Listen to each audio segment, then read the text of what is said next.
حدیث نمبر 31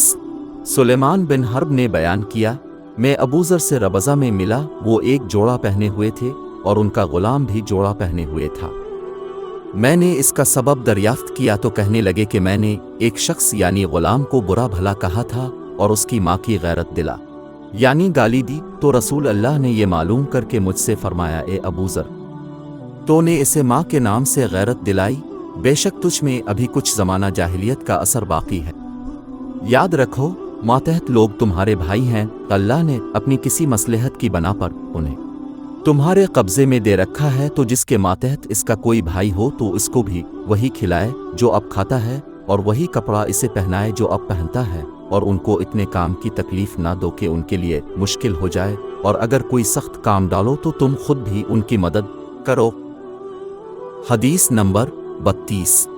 عبداللہ بن مسعود نے بیان کیا، جب سورۃ الانعام کی یہ آیت اتری، جو لوگ ایمان لائے اور انہوں نے اپنے ایمان میں گناہوں کی آمیزش نہیں کی، تو آپ کے اصحاب نے کہا، رسول اللہ، یہ تو بہت ہی مشکل ہے،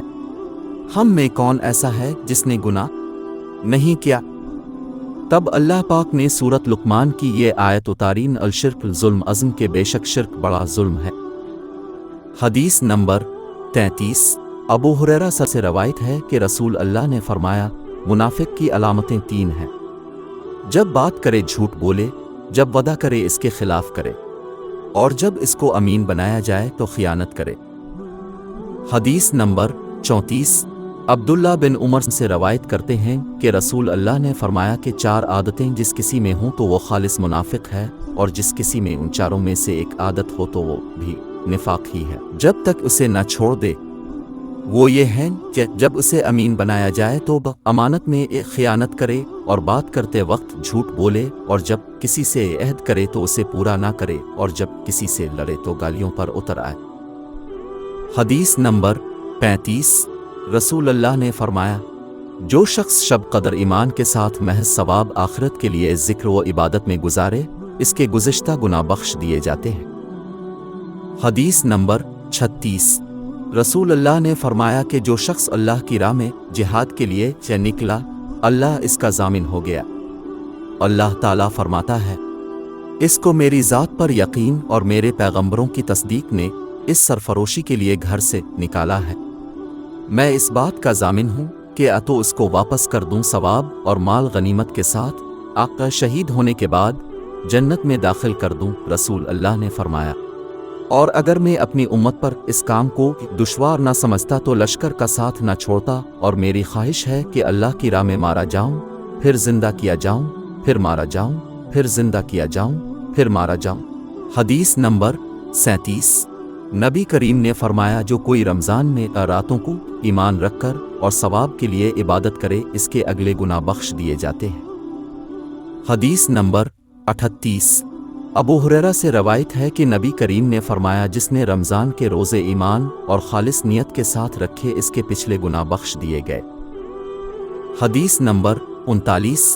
نبی کریم نے فرمایا، بے شک دین آسان ہے، اور جو شخص دین میں سختی اختیار کرے گا تو دین اس پر غالب آ جائے گا اور اس کی سختی نہ چل سکے گی، بس اس لیے اپنے عمل میں پختگی اختیار کرو، اور جہاں تک ممکن ہو میانہ روی برتو، اور خوش ہو جاؤ کہ اس طرز عمل سے تم کو دارین کے فوائد حاصل ہوں گے، اور صبح اور دوپہر اور شام اور کسی قدر رات میں عبادت سے کہ مدد حاصل کرو۔ نماز 5 وقتہ بھی مراد ہو سکتی ہے کہ پابندی سے ادا کرو۔ حدیث نمبر 40 رسول اللہ جب مدینہ تشریف لائے تو پہلے اپنی نانیہال میں اترے جو انصار تھے،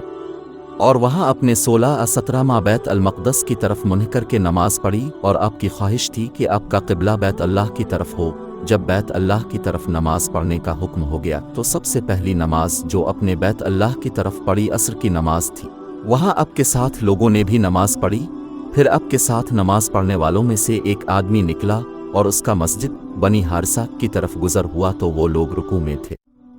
وہ بولا کہ میں اللہ کی گواہی دیتا ہوں کہ میں نے رسول اللہ کے ساتھ مکہ کی طرف منہ کر کے نماز پڑھی ہے۔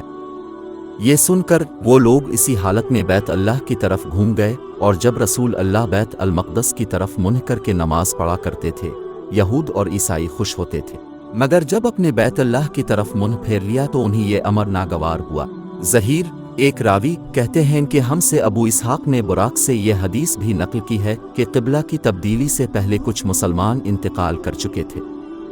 تو ہمیں یہ معلوم نہ ہو سکا کہ ان کی نمازوں کے بارے میں کیا کہیں۔